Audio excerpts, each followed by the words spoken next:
On September 7, 2006, 4 days before the 5th anniversary of 9/11, Silverstein Properties unveiled designs for the 3 new skyscrapers that the company is building at the World Trade Center site.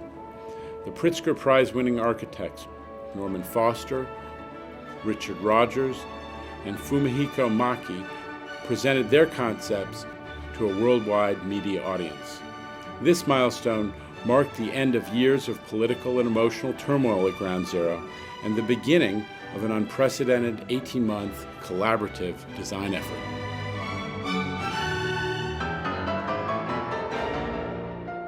The public reaction to the rollout in September of 2006 of our conceptual design for the 3 buildings was almost uniformly positive.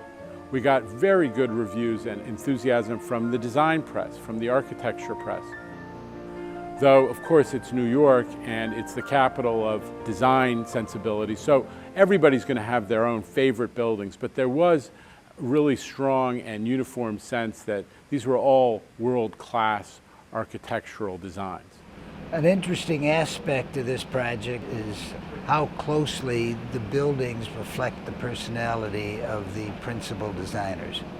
The Maki building is a quiet, reflective building, very much in the mold of Mr. Maki, who is an elegant, soft-spoken gentleman. It's such a unique but very intensive sort of a site. Tower 3 is a very robust building, showing the muscles of the building, and Richard Rogers, a very dynamic personality. The idea that they should be reaching upwards and that they could extend the idea of man in the sky.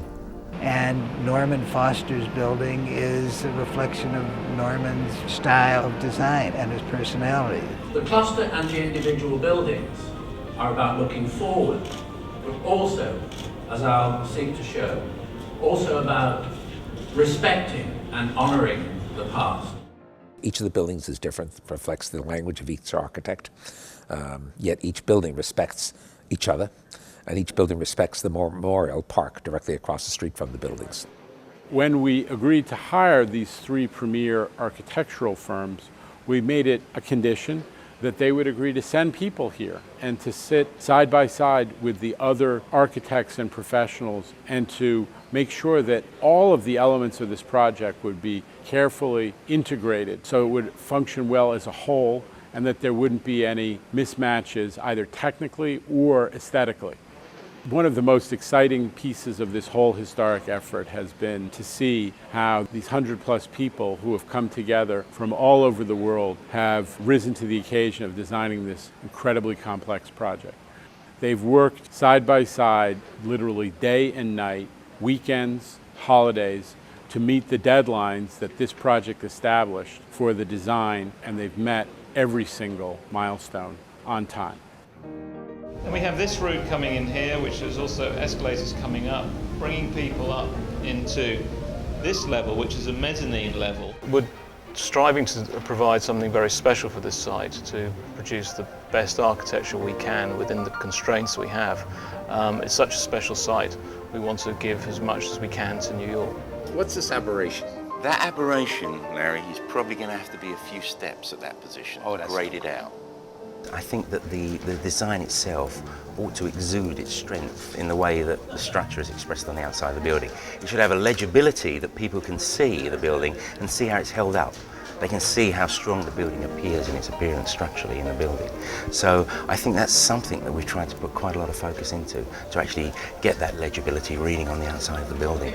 Although we can have technically a 1-inch joint, aesthetically that would not look nice because in certain locations you'll totally lose the joint. Given the irregular shape, we were experimenting with triangulating the building form.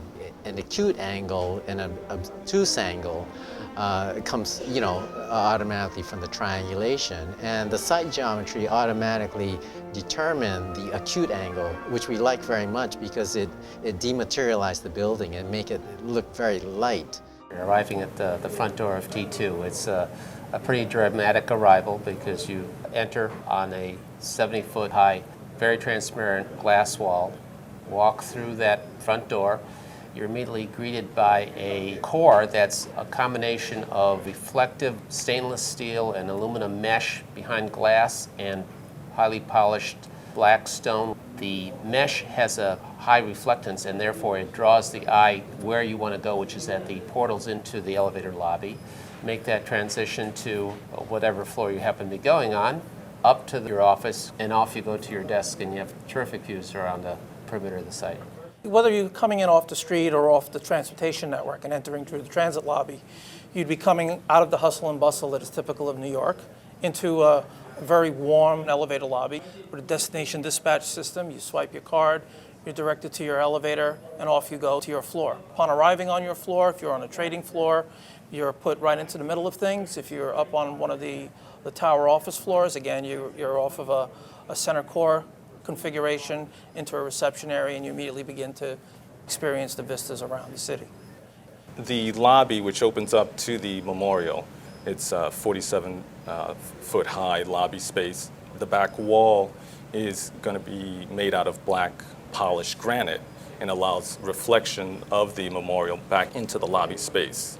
So once you're inside the lobby, you'll be surrounded by this vision of the memorial on both sides.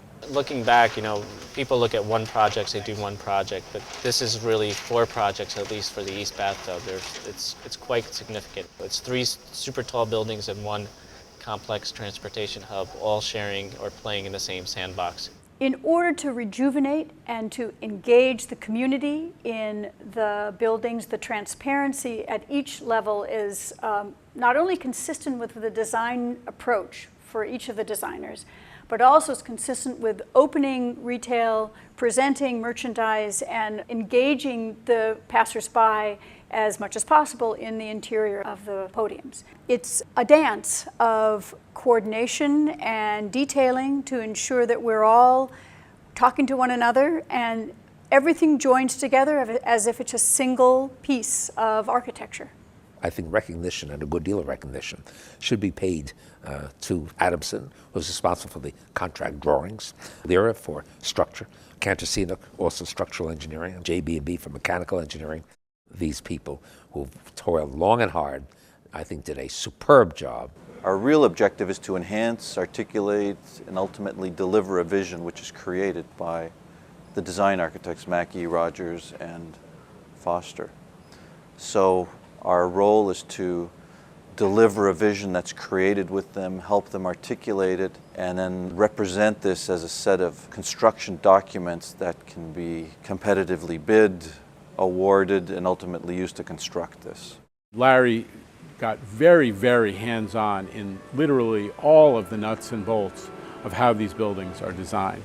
Larry is an energetic guy, and he's a pleasure to work with, and his energy actually permeated the entire team assembled, and you could feel it. His enthusiasm and drive was something that we all felt was good. Yeah, I think the word energy sort of sums it all up. When he walked into the room, kind of everyone sort of brightened up, perked up, and he's a tremendous inspiration to everyone here. Yeah, energy. I can't say that word enough to describe Larry. It's just amazing how he leads all of us into being better at what we're doing. I think Larry had so much energy, we got an extra lead point out of it. So. This was a group effort, if ever we found one. It was just, from my vantage point, a privilege to be able to work with this extraordinary team. I couldn't help but extend a debt of deepest gratitude to each of them because their efforts were extraordinary. And I'm looking forward to 2012 and 2013 with great anticipation.